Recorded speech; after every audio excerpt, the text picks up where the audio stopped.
oo ah xubnaha dowliga maamulka kala duwan heer gobol heer deegaan iyo heer degmo heer qaban waxaan halkan maanta ugu soo jeedinaynaa iyadana shacabka dhammaan ergeysan oo aan u kala harin soo dhaweynta iyo dejinta ergooyinka isugu yimid shirka isla markaana gacmahay ka geystay iyagoo rag iyo dumarba ugu taalogalayay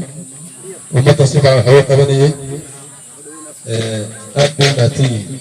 waxaan kaloo halkan maanta uga soo jeedinaynaa ergooyinka soo aqbalay ee ka kala yimid degmooyinka kala duwan ee beesha bahgeli oo soo ajiibay shirweynahan isla markaana dagaalkii soo beedeeyeen yihiin halkan waxaa baaqa xaggeynaa baaqi muddo badan oo 4 bilood iyo wax la jira ayaa baaq doodaynay qodobadaan ka doodaynay ayuu baaqayna ku salaysan yahay waxaan galaynaa hadda baaqaynay qodobadiisii waxaan ka doodaynaa kadiyaal kala duwan oo ah midnimada bahgeli darisyada iyo deegaanka bahgeli shidaalka waxyaalo lamid shirweynuhu wuxuu ku baaqayaa oo garab taagan yahay dhammaan isbedelka ka dhacay dalka Itoobiya guud ahaan gaar ahaan deegaankeena hogaaminaya madaxweyne Mustafa Maxamed Cumar shirweynuhu wuxuu ku baaqayaa oo qodobka labaad in ay tahay midnimada bahgeli muqadas isla markaana waxaa la isla gartay in si wadajir gacmaha laysu qabsado bahgelnimaha loo wada duwo shirweynaha beeshu wuxuu isla qaatay in si nabadgelyo ah iyo dhaqan wanaag lagu noolaado dhammaan beelaha deriskeeda lah ee walaalaheeda maadaama ay beeshu degto qodobka afraad maadaama ay beeshu degto deegaan ballaaran oo ayna u helin xuquuq asaasiga oo ka mid gobolnimada waddanka bahgeli uu yahay mid ballaaran isla markaana laga helo dhammaan waxyaalihii hore marka oo ka mid yihiin shidaalka beeraha oo dhulbeereeda dhul daaqsimeed iyo dhul deegaanba waxaa lagama maarmaan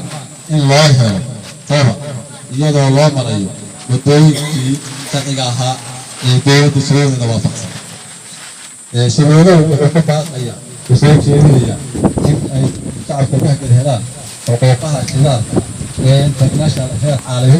iyo mid heer dal iyo heer deegaan shirweynuhu wuxuu ku baaqayaa oo ka codsanayaa beelaha ay hooseyso in loo eego waxyeelooyinka uu keeni karo ama uu horey u keenay shidaalka isla markaana ku saabsan dhinaca caafimaadka iyo dhinaca nabaadguurka inay waxtar gacan ka geysanaysa loo helo shirweynuhu wuxuu ku baaqayaa oo isla qaatay dabageynta iyo ciyaartirka geedka la yidhaha garawaaga taasoo bulshada dhibaato ku hayo isla markaana loo wareegay oo dhibaato ku keenay dhulbeereedkii dhammaan deegaanka waa qodobka toddobaad baan hadda marayaa geedkaasi waxaa lala kaashanayaa cid kasta oo gacan ka geysan karta hay'ad madax bannaana ama dowladda siska tashana waa loola dagaalami doonaa qodobka 8 shirweynaha beeshu wuxuu ku baaqayaa in deegaanka bahgeli oo ah deegaan ballaaran isla markaana ay ku yar yihiin adeegyada asaasiga sida waddooyinka biyaha caafimaad waxbarashada inay helaan adeegyada asaasiga meelaha ay ka maqan yihiin isla markaana waxay dowladda ka codsanayaan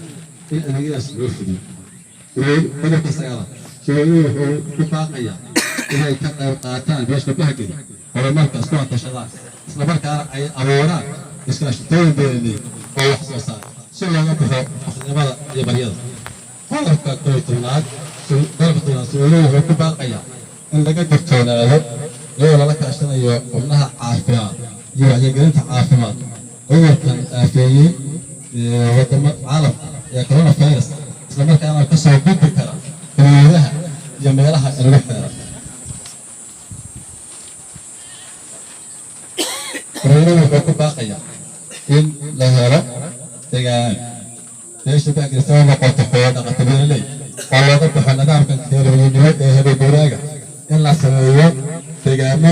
talooyin waxbarasho iyo caafimaad laga hirgeliyo si loo noqdo xoolo dhaqato beeraley isla markaana loo waarto loo helo shirweynuhu wuxuu ku baaqayaa waa qodobka 12aad wuxuu ku baaqayaa wixii ka baxsan guri beer هي عاد أو شخص ليه إن بيان إن أنا شرين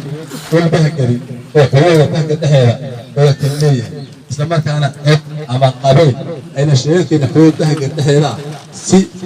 وابا بيجو جاب كده شراء وبهجر هذا معروفة شريني قلت صديقنا شريني وحنا قدونا شريني وحنا قيا شركة أوكر سنة والبا وقت كان أوكر إلا قبضون أيوة إيجي ماشى كهبون يقولت كهبون وقت كان لقون سوالف شريني وحنا قيا وهي الخورة يلا صودا الدراتا قاوتنا كوها الإسكافي الإسكافي سوى شقوة تكلي دجان كذا إسكافيين كوها دافين ساعتها واحد ماشي واحد بيا وهي كتب بيا بالقوان واحد كوري ودبعته هو تهجري وهذا كيف كان كوري بس عندهم ما شغلهم شريرين في باقية إن ما يستري وحل يقاري قدرك أفريقيا شريرين في باقية وحل يقاري أرنتي سوينا نقنيسي